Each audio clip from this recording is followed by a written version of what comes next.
C'est décidé. Je quitte tout pour Dieu. Il est mon seul maître. Je suis prêt à tout lui sacrifier. Elles sont belles, elles sont fulgurantes, les promesses de celle ou de celui qui clame haut et fort son élan spirituel. Les mots sont radicaux, ils se doublent parfois d'un passage à l'acte non moins absolu, comme celui d'abandonner le monde pour aller passer le reste de sa vie derrière les murs d'un monastère. Adieu sortie, compte en banque, vacances au soleil, on ne vit que pour Dieu, on ne désire que lui, pour toujours. Ça me fait penser à ce trader devenu moine trappiste, ou encore à cette ancienne danseuse étoile rentrée au Carmel. La flamme brûle, certes, mais attention aux langueurs de la passion. La vie en Dieu ne se réduit pas à baigner dans l'atmosphère ouatée des hymnes célestes. C'est la grande Thérèse d'Avila qui le dit. Ce monument, en termes de discernement, met en garde ses novices. Elle dit que la vie spirituelle se joue autant à l'église, pendant l'office, qu'à la cuisine, les mains plongées dans les casseroles. Un conseil de sagesse que son aîné Paul de Tarse n'aurait pas désavoué. Ce fou de Dieu était tellement bien enraciné dans la vie concrète qu'il travaillait en cousant des tentes parce qu'il ne voulait être à la charge de personne. Et oui, en christianisme, ciel et terre sont appelés à faire bon ménage.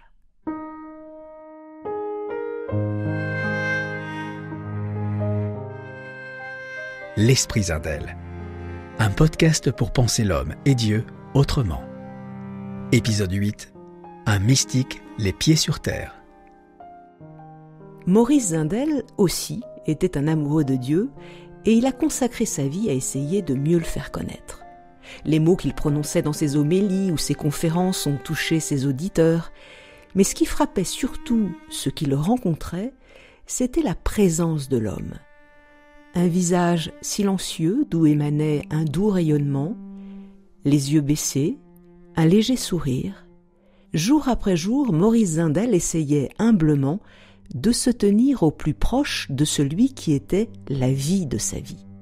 Il était ce qu'on appelle un mystique. Mais qu'est-ce que la mystique ? Pour nous accompagner, nous retrouvons Virgile Rochat, pasteur à Lausanne et très bon connaisseur de Maurice Zindel. C'est une approche du mystère de la foi par en bas. Vous allez dire, qu'est-ce que c'est que ça ? Ça part de l'humain et ça essaye de comprendre les mystères comme une forme d'ascension. C'est un peu l'inverse de l'approche qu'on appelle dogmatique, où on reçoit du ciel des injonctions qu'on doit mettre en pratique. Les deux courants sont présents. Dans l'Église, c'est plutôt le courant dogmatique parce que c'est plus facile à communiquer. Et dans une partie des croyants, c'est le courant mystique, c'est-à-dire un courant qui part de nous, qui est un peu exigeant, mais qui est aspiré par cette force divine. Et la réalité, c'est la rencontre. Et la rencontre peut s'opérer aussi bien par la dogmatique que par l'approche dogmatique que par l'approche mystique. Mais dans l'approche mystique, il y a de l'humain, il y a de la psychologie, il y a toutes sortes d'éléments qui sont très modernes dans les attentes spirituelles de nos contemporains. Et c'est un des côtés modernes, très modernes de Maurice Zindel que de nous faire découvrir la mystique. Je prends un exemple. On a des grands mystiques rénants comme Toller, comme Maître Eckhart. Ils ont un succès fou, ils sont en vente dans les bureaux de poste. Et Zindel, c'est un mystique. Et sa parole, malheureusement un petit peu difficile d'accès, est une parole susceptible de rejoindre tous ces gens en quête de mystère, de bonté, de vérité, qui existent à foison et qui ne sont plus proches des églises parce qu'elles trouvent qu'elles ont fait faux, mais qui sont proches d'une quête. Voilà, une quête. L'approche mystique, c'est une forme de quête du bas vers le haut. Alors, du bas vers le haut, certains pensent justement que la mystique, c'est perché. C'est-à-dire que les mystiques, ils sont un peu barrés, ils sont un peu fous, ils sont dans leur logique irrationnelle. Et Zindel dit que c'est pas ça du tout. D'être mystique, c'est de vivre l'évangile les pieds sur terre. Oui. C'est pas de partir vers le ciel, c'est de faire descendre le ciel sur la terre. Il y a cette citation qui est assez belle. Elle permet de se rendre compte que la foi, la recherche spirituelle ont un objectif qui est que chacun devienne sujet, mais c'est pour vivre cette réalité divine sur terre et pas seulement en attente d'un ciel hypothétique ou bien simplement d'un confort dans lequel on pourrait se retrouver en disant on est bien parce qu'on est dans le vrai. Et Maurice Zindel dit que, au fond, Être mystique, c'est être chrétien, tout simplement, parce que on a pu entendre des évêques ou peut-être des supérieurs dire mais attention, le mystique c'est réservé à des personnes comme Thérèse d'Avila, des grands saints, et voilà, c'est réservé à une sorte d'élite. Et lui dit mais en fait c'est la vie chrétienne tout court, c'est la vie de l'Évangile. Oui. Et je pense qu'il a raison de dire ça. Moi, en tout cas, c'est la raison pour laquelle je peux lire Zindel comme protestant, parce que ça a une implication, c'est pas une fuite, c'est concret, et en même temps, ça met en route toute la foi et toute la révélation, et plus que ça même. C'est de loin pas une morale à accomplir au quotidien, c'est une vie intérieure à nourrir pour qu'elle produise du fruit. C'est une vie intérieure, une source qui coule en nous, nous l'avons déjà dit dans cette série de podcasts, et du coup, c'est se brancher sur cette source intérieure et voir que ça a des répercussions dans notre vie très concrètes. Et oui, on devient soi-même une source, ce qui paraît un peu particulier, et pourtant, parce que nos aspirations, notre désir profond est très souvent quelque chose de très positif, qui doit être juste nourri par une énergie de vie, par l'Esprit Saint. Et dans l'approche mystique, on est dans ces eaux-là, on est dans une ambiance, un arrière-fond qui nous porte et qui nous fait avancer à la fois paisiblement, mais de manière très, très réelle à l'intérieur de notre propre identité et de notre singularité. On n'est pas des numéros. On est vraiment des personnes, chaque fois différentes, avec des qualités. Et c'est ça qui doit être reconnu. Et l'approche mystique le reconnaît. L'approche mystique a aussi un autre intérêt, c'est qu'on la partage avec d'autres confessions et d'autres religions. Parce que cette manière de voir les choses, comme j'ai dit, par en bas, partir de la terre, elle existe dans l'islam, chez les soufis, elle existe dans le bouddhisme, elle existe partout, parce qu'elle fait partie de l'anthropologie générale. Dès qu'on est humain, on a des ressemblances, et on a ce fond mystique qui ne demande qu'à se déployer, qu'à s'ouvrir. Zindel peut être une étincelle. D'ailleurs, il s'appelle Zindel et ça veut dire étincelle. Ça peut vouloir dire ça. Ah oui ? Oui. Ouais. C'est assez curieux. J'ai posé la question quand même à des germaniques. Zündhölzer, ça veut dire allumette. Et puis Zünd, c'est la petite étincelle.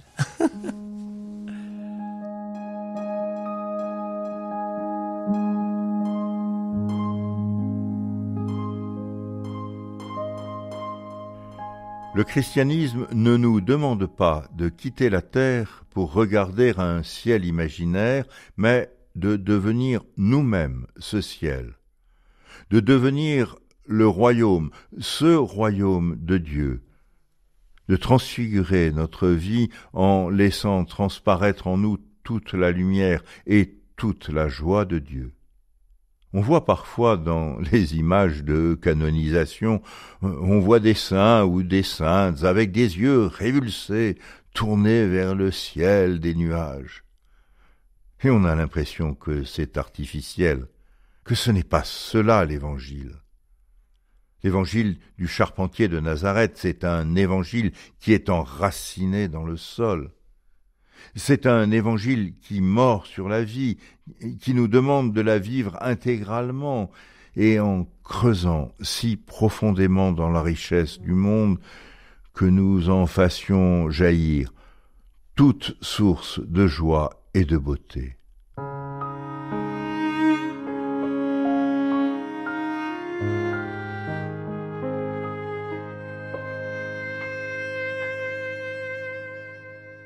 Virgile Rochat, il s'agit de creuser profondément dans la richesse du monde, nous dit Zindel. Vous évoquiez justement cette manière de partir du bas, de partir de notre vie concrète. Quand on est mystique, on n'a pas besoin d'aller s'imaginer un ciel imaginaire. Donc ça part du bas. Comme des forages alors. Oui, mais ça aspire vers le haut, hein. C'est pas seulement ça. C'est très difficile de définir la mystique en soi parce que elle conjugue les dimensions. Et il y a aussi des dogmes à certains moments. Pour Zindel, la Trinité, c'est un dogme complet. Il a une vision très très précise de la Vierge Marie. Donc il est pas du tout contre les dogmes, mais c'est la manière d'aborder les choses qui part de nous et pas du ciel. Maurice Zindel dit « L'Évangile nous demande de vivre la vie intégralement. Donc il n'y a pas de compartiment. D'un côté la vie matérielle, le culte le dimanche, les loisirs, les amis, ça rentre pas dans des cases qui sont hermétiquement séparées. Tout doit s'unir. Mais oui. En fait, la vie spirituelle pour Zundel, mais en général d'ailleurs, c'est traversant. C'est-à-dire que ça va traverser la vie personnelle, la vie de famille, la vie politique, ça va traverser la psychologie, la sociologie, la biologie. C'est traversant, c'est partout une dimension de l'ordre du mystère, de l'ordre de l'ouverture. C'est ça la vie spirituelle et c'est ça la vie mystique. Et c'est pour ça que quand on a conscience de ça, quand on prend conscience de ça en tant qu'être humain, notre vie, on est transformé. Parce qu'il y a quelque chose de plus que tout ce que le matériel, que le concret, que l'hérité, on en parlait. Il y a cette aspiration et en même temps cette rencontre, parce que Dieu est, ou la présence est sensible, hein, elle est en don, elle est amour. Et vous rappelez justement la dimension spirituelle qui s'ajoute à la dimension corporelle, notre psychisme, donc on est un tout. Je crois qu'à un moment donné, il parle d'une fusée à 3 étages, Maurice Zundel, et on est constitué de ça. Aujourd'hui, il y a justement une aspiration vers ce qu'on appelle la spiritualité, donc c'est bien un marqueur pour notre époque qui a une soif. Il y a pas de doute, une aspiration spirituelle. Il faut pas non plus la majorer, mais c'est peut-être 10 à 15% des gens. Ça fait quand même beaucoup de monde. Et ces gens-là vont vers les lieux où ils pensent qu'ils vont trouver une source pour eux, des propos, des théories. Et dans le cas particulier, le chamanisme est quelque chose d'important pour ça, parce que on accueille toutes ces attentes et on essaie de les accompagner. C'est normal. Avec Maurice Zundel, on a le même type d'offre. C'est-à-dire que si on peut arriver à faire connaître un peu Maurice Zundel, les gens viendront à cette pensée-là parce qu'elle va leur apporter ce qu'ils attendent. La présence divine à l'intérieur d'eux-mêmes, la réconciliation avec soi, devenir sujet, c'est des thèmes très importants qui sont dans notre société et auxquels la pensée de Zundel répond jusque dans les détails. Parce qu'il s'est intéressé à énormément de choses, en fait. Et quand on fait une lecture, on cherche des thèmes chez Zundel, on trouve des choses tout à fait intéressantes. Et je suis certain que beaucoup de nos contemporains seront heureux de pouvoir se dire que dans la sphère chrétienne et catholique, mais œcuménique, il y a de quoi construire une vie spirituelle solide et une vie humaine aussi, et généreuse et pleine d'amour et de compréhension pour le monde.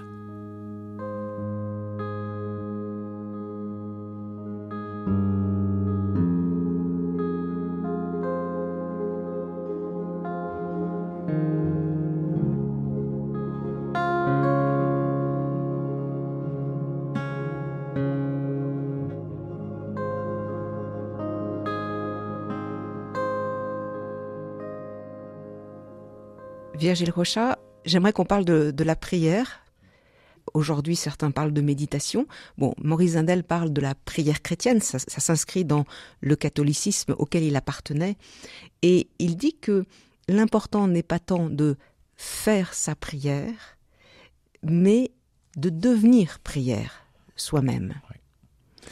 Cette phrase, elle décrit ce qu'on entend par le mot méditation. C'est se mettre en situation de recevoir cette présence divine, de la laisser être en nous. Et pour cela, il y a des moyens, qu'on les appelle prière, oraison, contemplation ou méditation. Moi, ça ne me dérange pas. C'est bien de ça dont il s'agit. Et quand il parle de prière au sens précis, il dit une chose étonnante, c'est que c'est pas Dieu qui va nous exaucer, c'est nous qui allons exaucer Dieu. Et on voit un de ces retournements zundéliens, comme on voit par ailleurs, qui nous place dans une toute autre posture que la posture du petit garçon qui demande quelque chose à son papa en tremblant. On est partenaire avec Dieu. Zundel va même jusqu'à dire que Dieu dépend de nous. Et c'est pour ça il y a des applications concrètes dans la vie tous les jours, parce que Dieu dépend de nous pour que le monde soit moins mauvais, soit meilleur, que chaque individu qui a conscience de la présence divine, qui s'émerveille, qui se libère de son moi hérité et qui entre dans cette créativité, cette présence, là il y a un vrai enjeu pour le monde, pour la société. Mais il s'agit bien d'exaucer Dieu et non pas de lui demander de s'occuper de nous, parce qu'il sait globalement ce dont on a besoin. Donc il y a un retournement. Exaucer Dieu, c'est devenir pleinement humain et tendre la main à d'autres humains et vivre l'évangile. Oui. C'est ça l'évangile. Oui, c'est ça, effectivement. C'est ça le royaume, il dit aussi, ou l'évangile, il utilise évidemment les mots qu'on a. C'est d'amener sur terre ce qui devrait avoir toujours été. Une existence où tout le monde a ce qu'il lui faut, où il n'y a pas des énormes écarts, une existence où on ne détruit pas la nature comme on est en train de le faire, etc. Mais c'est nous qui en devenons les agents, par grâce, donc c'est pas une morale comme ça, et finalement, ce faisant, on fait que Dieu est visible au travers de nous.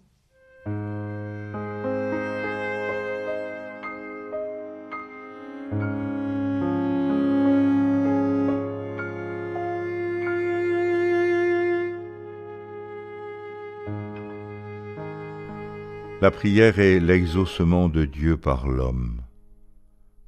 L'exaucement de l'homme par Dieu va de soi, puisque Dieu est l'exaucement éternel, le oui sans reprise et sans aucun mélange de non. En Dieu, il n'y a que le oui. Nous n'avons jamais besoin de nous adresser à lui pour solliciter son amour, puisqu'il est l'amour. Nous n'avons pas besoin que Dieu vienne à nous, puisqu'il est toujours déjà là. C'est à nous d'aller vers lui, à nous de l'exaucer, c'est-à-dire de nous ouvrir à ce don qu'il est en permanence, afin que, par notre prière, il puisse se répandre sur tout notre être et, par nous, dans tout l'univers. Dieu exaucé par nous, cela veut dire que nous avons à faire de nous le sanctuaire de sa présence, que nous avons à fermer l'anneau d'or des fiançailles éternelles.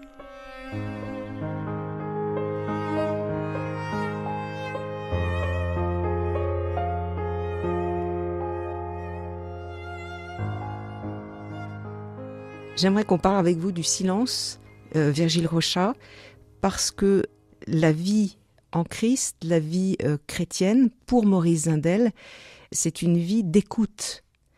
Oui, il y a le faire, et il faut se relever les manches, mais il faut écouter, il dit.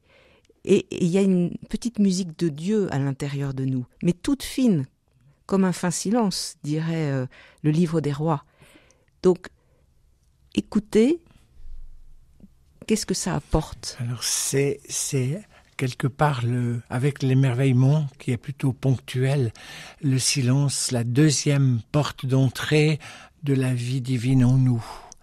Parce que dans le silence, d'abord, c'est très écuménique parce qu'il n'y a pas de mots. Et ça permet, par exemple, de réunir des gens de toutes sortes de convictions. Et quand le silence est mené personnellement, mais aussi en groupe, notamment dans les temps de méditation, on est dans une réceptivité maximale. Et peut naître, là, peut bourgeonner quelque part la vie de Dieu dans le silence. Et Maurice Zindel le développe beaucoup. Ici, à Lausanne, dans l'espace Maurice Zindel, tous les mardis matins, on médite une phrase de Zindel sur le silence. Et chaque fois, ça va dans une direction différente. Chaque fois, ça nourrit et on est saisi, mais par le silence. Il va jusqu'à dire que le silence, c'est le Christ. Une espèce de personnification. Il aurait voulu qu'on fasse une église qui s'appelle Saint-Silence. Et je pense qu'il aurait aimé, parce qu'il dit, chaque fois qu'on parle pour rien dire, on perd son temps. Il a vraiment une phrase très, très rude sur ça, je crois qu'on l'entendra. Et cette attitude de Zindel sur le silence, elle est tellement moderne parce qu'on vit dans un monde de bruit.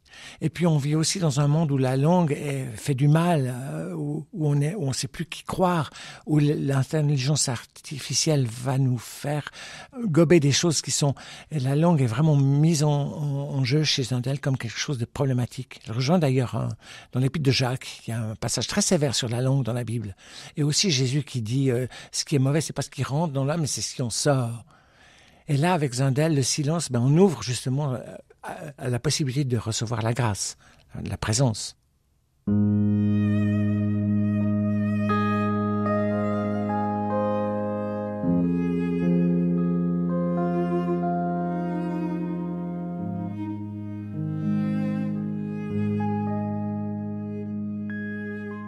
Le bruit est toujours un signe de faiblesse.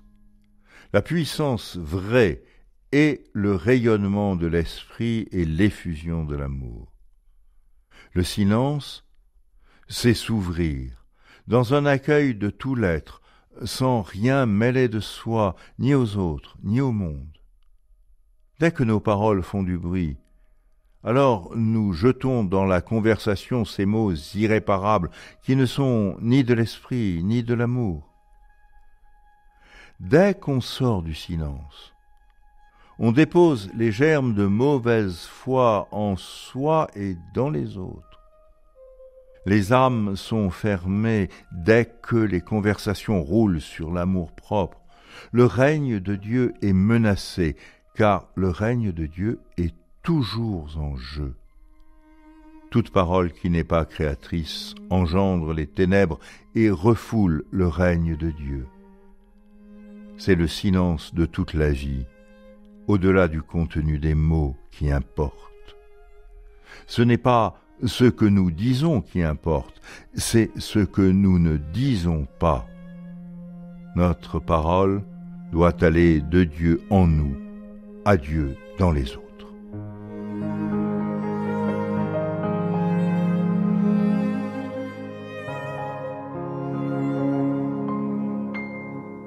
Maurice Zindel dit que toute parole qui n'est pas créatrice engendre les ténèbres et refoule le règne de Dieu. Alors dans notre monde de paroles où ça fuse dans tous les sens, le complotisme, les mensonges, la haine, la calomnie, on se dit, là il y a peut-être une porte de sortie en prenant du recul avec ce silence qui n'est pas forcément toujours absence de bruit d'ailleurs, mais c'est plus un état intérieur. Oui, on peut dire quand on pratique la méditation, respiration, posture, quelle que soit l'étiquette, on est dans un autre rapport au monde qui est le temps présent. Enfin, on essaye de l'être. Et cette réalité pourrait réunir, je sais pas moi, des politiques, toutes sortes de gens, même des militaires. Il pourrait se passer des choses assez formidables de retournement. Mais pour ça, il faut une volonté politique et puis la volonté de puissance et d'écraser l'autre, elle est plus forte que la volonté de laisser la place à l'autre. Donc ça, c'est l'évangile contre l'ordre du monde. Et heureusement que Zindel la prêche. Moi, quand je prêche, j'essaie de prêcher ça, mais on sait qu'il faut être modeste quant aux effets. Laisser Dieu agir, là, faire comme on dit, prier comme s'il faisait tout et faire comme s'il ne faisait rien. Mais dans le silence, il y a une vraie humilité, un abaissement, c'est-à-dire qu'on n'use pas de la force, on laisse les armes de la puissance. Il y a un dépouillement total. Et c'est peut-être pour ça qu'il dit que Dieu est silence, au fond. Oui. C'est qu'il y a un refus d'utiliser les subterfuges, les combines, la menace. Il y a un vrai dépouillement dans le silence. On ne veut pas convaincre l'autre. Non. D'ailleurs, le mot, il en parle, le mot convaincre est un terrible mot. Parce qu'il s'agit de vaincre. Hein. Vaincre, non, je pense qu'il dirait qu'il suffit d'être témoin. Et encore, pas un témoignage qui vise l'efficacité, mais un témoignage d'être. Alors, cette mystique, donc, elle est à la portée de tout le monde. Encore faut-il avoir le désir de la vivre. Donc, on rappelle que être mystique, c'est vivre de l'esprit, vivre du souffle qui nous traverse. Donc on peut en faire l'expérience dans l'émerveillement. Et puis on peut être retourné un jour, pas forcément par l'émerveillement. Des drames nous interrogent aussi sur le sens de la vie. Oui. Il en parle d'ailleurs dans la vie et personne n'y échappe. Il y a des diagnostics sévères, il y a des morts injustes, il y a des tromperies innommables. Et c'est réel, il y a ça. Et ça peut être aussi l'occasion d'un démarrage d'une vie intérieure. Mais c'est délicat parce que souvent c'est associé à des choses négatives. Et quand la vie va mieux, après les gens souvent, même s'ils se sont approchés à un petit moment du mystère des choses et du sens de la vie, ils sont retirés et rentrent de nouveau dans la consommation outrancière dans laquelle on vit. Mais il faut le savoir, il faut l'accueillir. On peut pas le systématiser parce que ça voudrait dire qu'on se réjouit du malheur pour pouvoir remplir les églises. Bonjour. Mais oui, faut noter. Mais moi, quelque chose de très fort qui m'a habité très vite dans les conférences que j'ai données, c'est cette espèce de de démarrage dans l'émerveillement, le démarrage dans l'émerveillement. Dans le protestantisme, on démarre en disant que l'homme est vraiment rien du tout sans Jésus. Dans l'Église catholique, on dit si il y a le baptême et puis 2-3 trucs, il y a un peu. Et Zindel nous dit mais commençons par la beauté, par l'esthétique, par l'émerveillement. Et ça c'est un démarrage formidable pour la vie spirituelle. Oui, mais ça rejoint le silence. Faisons taire tout ce qu'on a appris, tout ce qu'on nous a transmis. Alors il y a des très bonnes choses qui nous ont été transmises, et Zindel le dit, mais allons découvrir ce qui va sonner à notre oreille et qui sera neuf pour aller de commencement en commencement, disait frère Roger. Et le commencement, c'est aussi un mot qu'aime Zindel. Il parle qu'on devrait pouvoir se réveiller tout neuf chaque matin. Exact, voilà une très très belle parole. Je vous souhaite un Dieu tout neuf chaque matin, disait-il à un prêtre qui lui demandait une bénédiction au début d'un voyage. Ouais, un Dieu tout neuf chaque matin. Et aussi se voir soi-même neuf. Ben oui, puisque ça rayonne, une espèce de relation. On est transformé. On est christifié, là. Il y a le mot, je sais pas s'il l'utilise, mais il est pas mal ce mot-là. On est rendu Christ. C'est-à-dire, on a, par la vie spirituelle, une espèce de transformation intérieure qui nous rend meilleurs, qui nous change. Enfin, moi, je suis convaincu de ça. Et puis, il y a besoin.